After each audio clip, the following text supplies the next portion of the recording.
I've been using some version of this bullet journal spread for the past 2.5 years. It's helped me become a doctor, get monetized on YouTube, and start my own business. This super simple layout has helped me prioritize my tasks so that every single day I get one step closer to crushing my goals.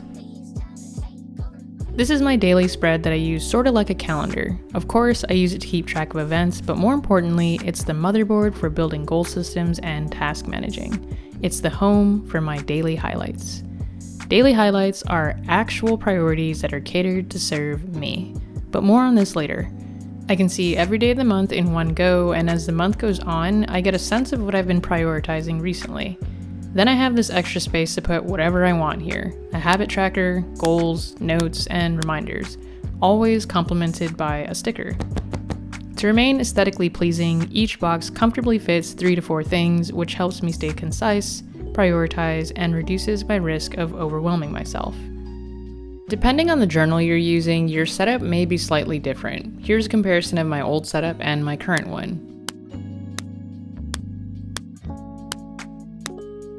Regardless, they both serve the same basic but key functions: the ability to see every day of the month on one spread, and limited space per day to keep my priorities straight. Now let's build a system off of this. Step 1. Set a goal.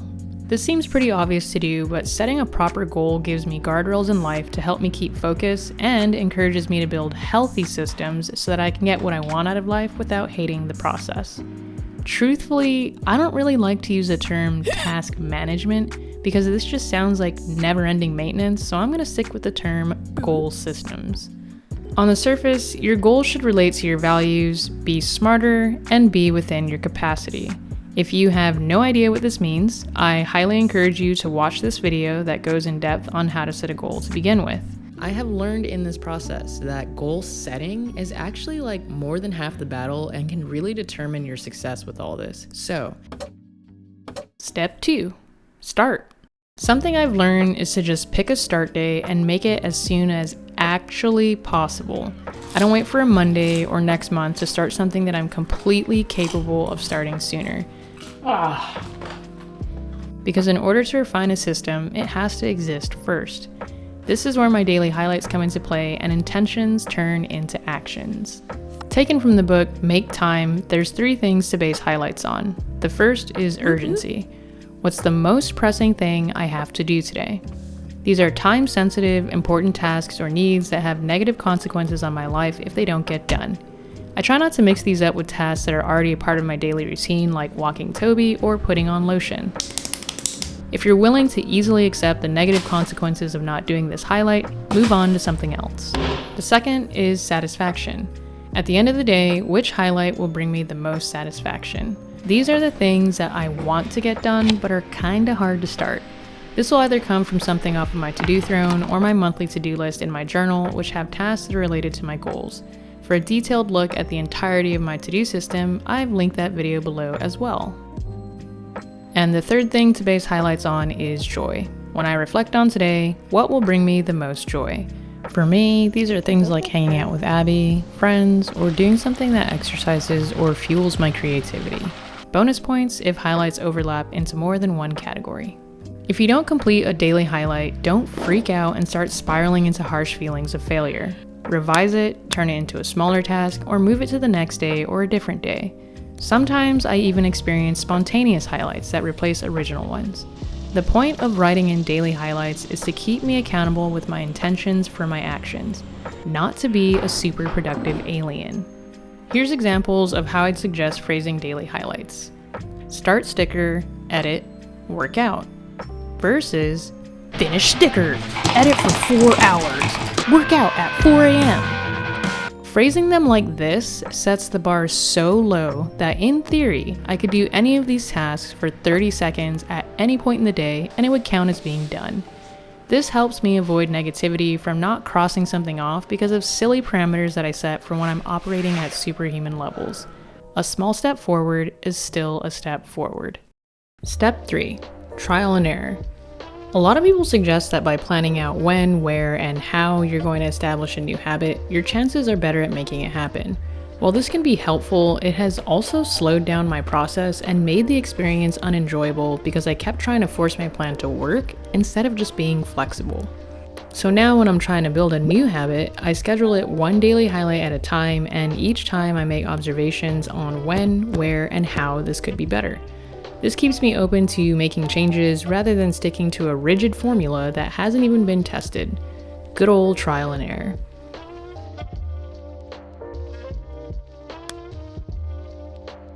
This is where rapid logging can be helpful.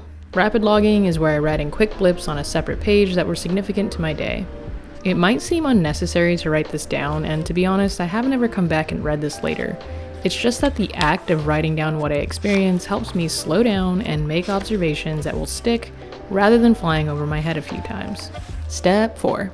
Revise. Sometimes I go through my little science experiment of life to find out that nothing I'm doing is making this habit stick. This is when I have to go back to the goal itself and assess whether this is something I truly want in my life, or if it's simply not the right time to be working on this. Sometimes I find that in the process of trying to build a system, I end up realizing the goal doesn't really have a purpose for me anymore and it's time to abort the mission. There is no shame in quitting something sooner to try something else that feels better than banging my head into a wall. But if the goal system that I'm working on is still something that I truly value keeping in my life, oftentimes this means I need to make a smaller version of a larger goal because I was trying to do too damn much to start.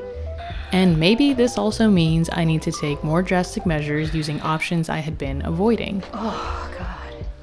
Like finally investing in a personal trainer. Push-up position. Let's go! Push! This is the best decision I've ever made.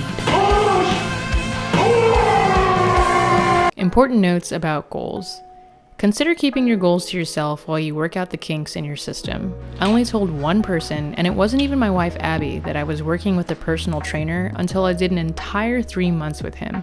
This removed the fear of shame and failure, and keeping it to myself somehow made the goal of establishing a workout habit more precious to me. You're going to fail when you're working on your goals, but what really counts is going back and figuring out what went wrong to revise. I've heard this referred to as failing forward. So don't let little hiccups or giant screw-ups knock you off your game. Mr. Mandela said, "I never lose, I either win or I learn." I get that this entire video is about goals, but don't get all hyper-focused on the outcome. Focus on enjoying the process and developing as a person. Plus, I've learned that the less desperate I am when I'm trying to make something work, the easier things come to me. Setting goals and building a goal system should be an infinite process. I mean, Simone Biles is literally the greatest gymnast of all time, and she still has goals. Like, girl, what is there left to do? If you're still struggling to create goal systems, the problem might be the goals that you've set for yourself. I'm going to urge you again to check out this video on how I set my goals for world domination. TTYL.